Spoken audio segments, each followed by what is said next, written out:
Hi hello! Welcome to our channel. నేను మీ సిరి. ఈరోజు మనం చెప్పుకోబోయే కథ 'నీకై తపించే నేను' పార్ట్ 17. అయితే ఇంకొక విషయం అండి. లైక్ దగ్గర క్లిక్ చేస్తే హైప్ అని వస్తుంది కదా! అది మీరు చేస్తున్నారా? కామెంట్ చేయండి. మనసు కోరిన మనిషైన మనిషి పక్కనుంటే ఆ ప్రదేశం ఒక బృందావనం. రిషి చేతిలో బ్యాగ్ తీసుకుంది యజ్ఞ. ఓపెన్ చేసి అవన్నీ చూడసాగింది. యజ్ఞ ఏదో వెతుకుతున్నట్టుగా అనిపించింది రిషికి. యజ్ఞ ఏమైంది అని అడిగాడు. అంది. డ్రెస్ చేంజ్ చేసుకునిరా, నేను అవన్నీ సర్దుతాను అన్నాడు. పర్లేదు. ఒక జత పక్కన పెట్టుకుని, రిషి బట్టల పక్కన తనవి పెట్టుకుని, వాటన్నిటిని తాకి నవ్వుకుని, ఫోన్ తీసి ప్రతిమకి కాల్ చేసింది. అయోమయంగా చూశాడు యజ్ఞని. ప్రతిమ, ఎలా ఉన్నావు యజ్ఞ? ప్రతిమ అడిగింది. బావున్నా. బావుందా అక్కడ? ఆ, ఇక్కడంతా ఓకే. నీ థింగ్స్ అన్నీ వచ్చినట్టేనా? నా డ్రెస్ టెర్రస్ మీద ఉండిపోయింది అని చెప్పింది యజ్ఞ. ఉంది, తీసుకొచ్చాను. మరి పంపివ్వలేదేంటి? ఓ అదా! ఆ డ్రెస్ చిరిగిపోయింది కదా! ఎందుకులే అని పంపలేదు. నువ్వు చిరిగితే పడేస్తావు కదా! ఎప్పుడూ వేసుకున్నట్టు నేను చూడలేదు. పడేద్దామని. పడేశావా? కంగారుగా అడిగింది యజ్ఞ. రిషి వెంటనే యజ్ఞని చూశాడు. ఆమె ఇబ్బందిగా నవ్వింది. లేదింకా అని అన్నది. ఊపిరి పీల్చుకుంది యజ్ఞ. కొత్త డ్రెస్ కదా! ఎలా చిరిగిపోయింది అని ప్రతిమ అడుగుతుంటే, నీకెందుకు అవన్నీ? ముందది పడేయకు, నా దగ్గరికి చేర్చు అని చిన్నగా చెప్పింది. ఏమైంది యజ్ఞ? ఎందుకంత కంగారు? అని అయోమయంగా అడిగింది ప్రతిమ. కంగారు లేదు, ఏం లేదు. సరే బాయ్. కాల్ కట్ చేసింది యజ్ఞ. ఏమైంది యజ్ఞ? రిషి అడిగాడు. ఏం లేదులే. డ్రెస్ తీసుకుంది చేతిలోకి. ఆమె చేతిని పట్టుకుని ఆపాడు. అతని వంక చూసింది. ఇందాక అలా రియాక్ట్ అయ్యావేంటి? ఏమైంది? అని అడిగాడు రిషి. నా డ్రెస్ గురించి. అన్నీ పంపానంది ప్రతిమ. పంపింది ఒకటి పంపలేదు. ఓ సరే, డ్రెస్ చేంజ్ చేసుకునిరా. టిఫిన్ చేసి టాబ్లెట్స్ వేసుకోవాలి అని అన్నాడు. సరే అన్నట్టు తల ఊపింది. బయటికి వెళ్ళిపోయాడు. ఇద్దరు టిఫిన్ చేశారు. రూమ్లోకి వచ్చాక టాబ్లెట్స్ స్వయంగా తీసి ఇచ్చాడు ఆమెకు. రామకృష్ణకి ఫోన్ చేసింది. మాట్లాడింది. రిషితో పెళ్లి గురించి చెప్పింది. తులసమ్మ ఫోన్ తీసుకొని సంతోషంగా మాట్లాడి యజ్ఞ పెళ్లికి ఒప్పుకున్నందుకు మురిసిపోయింది. తర్వాత రిషి మాట్లాడాడు. వీలు చూసుకుని రమ్మని చెప్పాడు. కారణం రిజిస్టర్ మ్యారేజ్ చేసుకుందామని యజ్ఞ చెప్పడంతోనే. అతనికి కూడా పెళ్లి ఆడంబరంగా చేసుకోవాలని లేదు. ఆమెను ఎలాగైనా ఆరోగ్యవంతంగా చేయాలనేది అతని ఆలోచన. కాల్ కట్ చేసి కూర్చున్నాడు రిషి. చాలా సంతోషంగా ఉంది. అతని భుజం మీద వాలిపోయింది. అతని చేతిని తన చేతిలోకి తీసుకుంది. ఆమె చెంప మీద చెయ్యి వేసి నిమిరాడు. అతని చేతిని ముద్దు పెట్టుకుంది. మౌనంగా ఉన్నాడతను. డోర్ కొట్టిన శబ్దం. వెళ్ళి తలుపు తీశాడు. వర్కర్ ఇచ్చిన కవర్ తీసుకొచ్చి యజ్ఞకి ఇస్తూ, డ్రైవర్ని తెప్పించాను. నీకు అంత ఇంపార్టెంటా అని అడిగాడు. థ్యాంక్ యూ, చాలా అంటే చాలా ముఖ్యం అంది. ఎందుకు అని అడిగాడు. అదేం లేదులే అంది యజ్ఞ. ఏదో ఉంది. లేకపోతే డ్రెస్ కోసం ఎందుకంత కంగారు పడ్డావు నువ్వు? నాకు చూపించు అన్నాడు చేతిని ముందుకు పెడుతూ.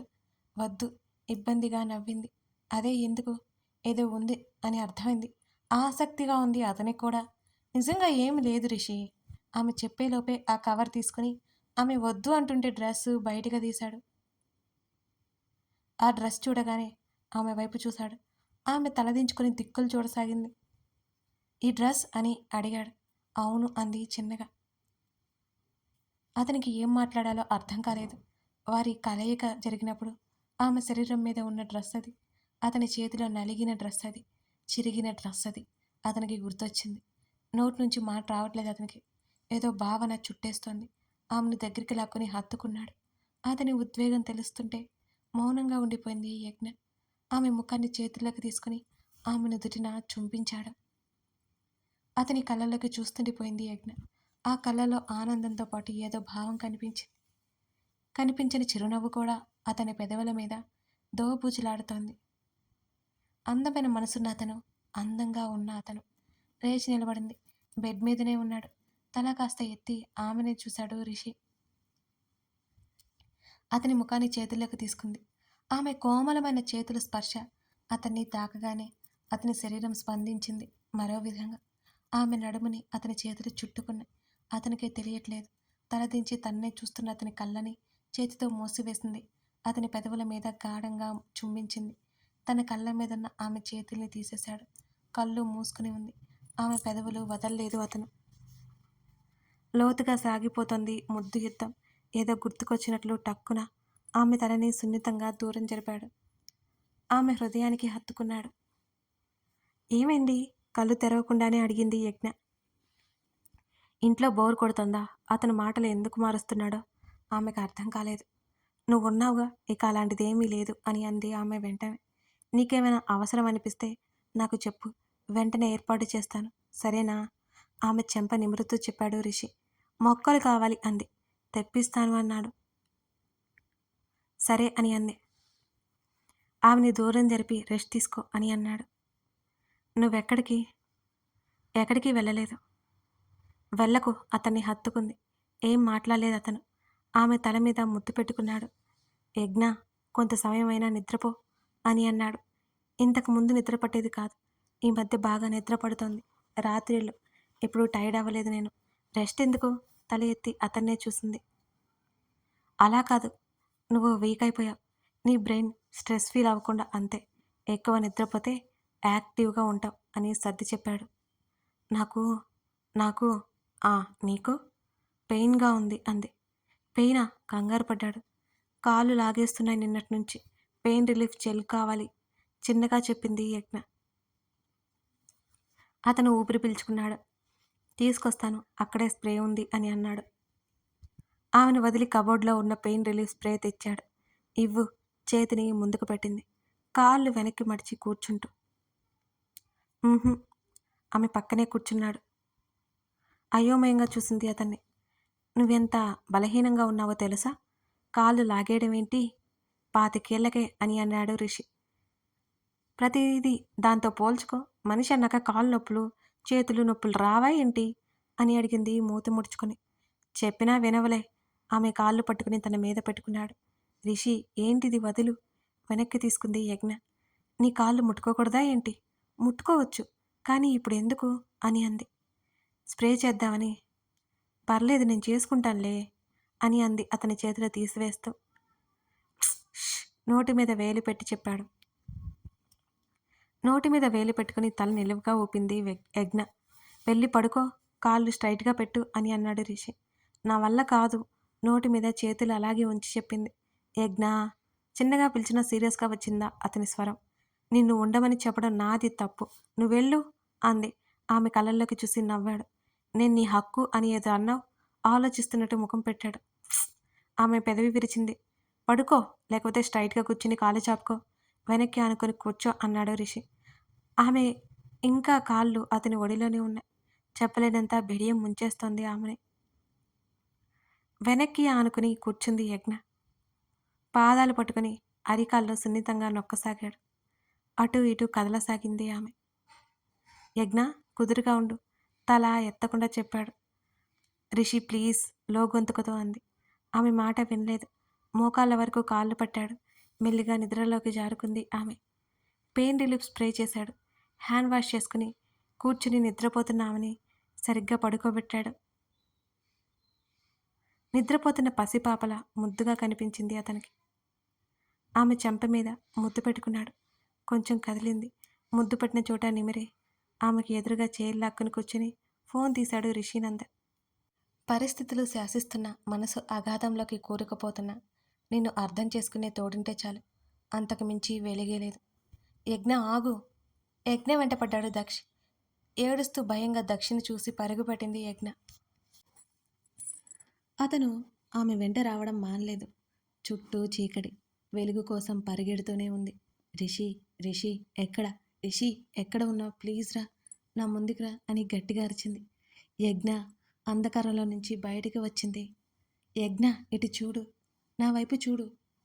ఆమె పిలుపుతో ఆమెను దగ్గరికి పొదుపుకున్నాడు రిషి. ఆమె కళ్ళలో నుంచి బయటికి రాలేకపోయింది. ఎన్నో రోజులకి ఆ కళ రావడం ఆమెకు కాస్త భయంగా వేసింది. రిషిని గట్టిగా పట్టుకుంది యజ్ఞ.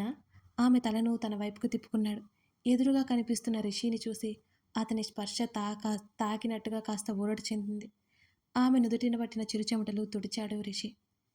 ఆమె కుదురుకునే వరకు కొంత సమయం పాటు అలాగే ఆమె తలని ఎదకి హత్తుకున్నాడు. అతడు ఎక్కడ దూరం అవుతాడో అన్నట్టు గట్టిగా చుట్టుకుపోయింది అతన్ని యజ్ఞ. తర్వాత మెల్లిగా దూరం జరిగింది. టైం చూసింది. అర్ధరాత్రని అర్థమైంది. మౌనంగా కూర్చుంది. ఏమైంది యజ్ఞ అని అడిగాడు సౌమ్యంగా. కల వచ్చింది. నన్ను వీడని పీడకలాది, చాలా భయంగా ఉంది అని వణుకుతూ చెప్పింది యజ్ఞ. ఆమె భుజాల చుట్టూ చేతులు వేశాడు రిషి.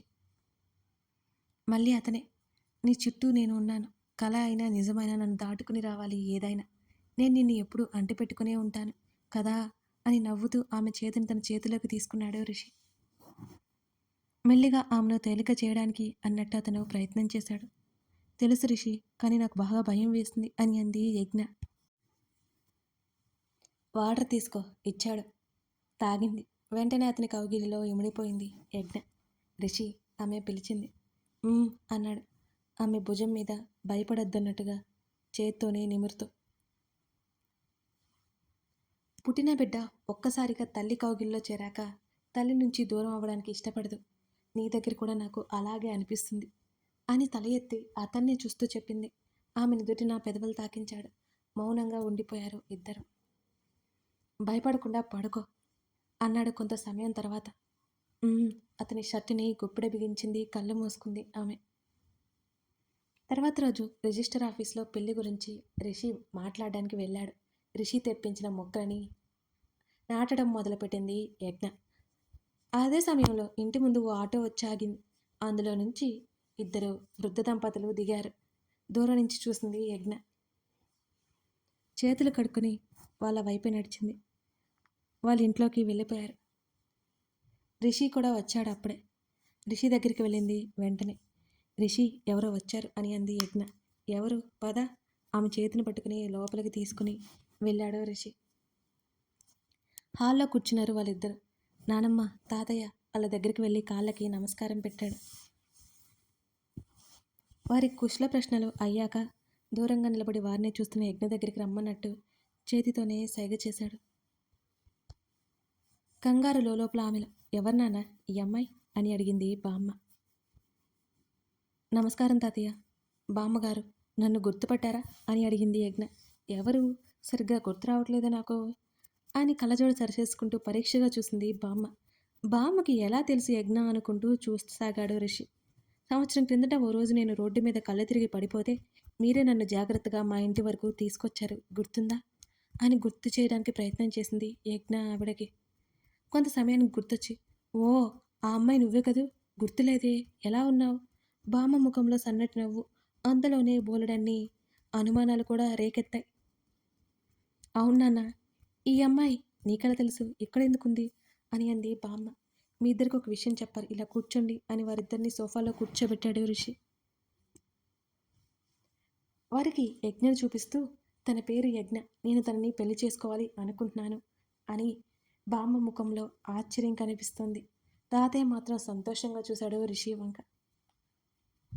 బామ్మ అని అన్నాడు ఆమెను కదిలిస్తూ రిషి. యజ్ఞకి చాలా అంటే చాలా కంగారుగా ఉంది. యజ్ఞ, నువ్వు వెళ్ళి రూమ్లో ఉండు అని యజ్ఞ వైపు చూశాడు రిషి. తల ఊపి అతను చెప్పినట్టుగానే అక్కడి నుంచి గదిలోకి వెళ్ళిపోయింది యజ్ఞ.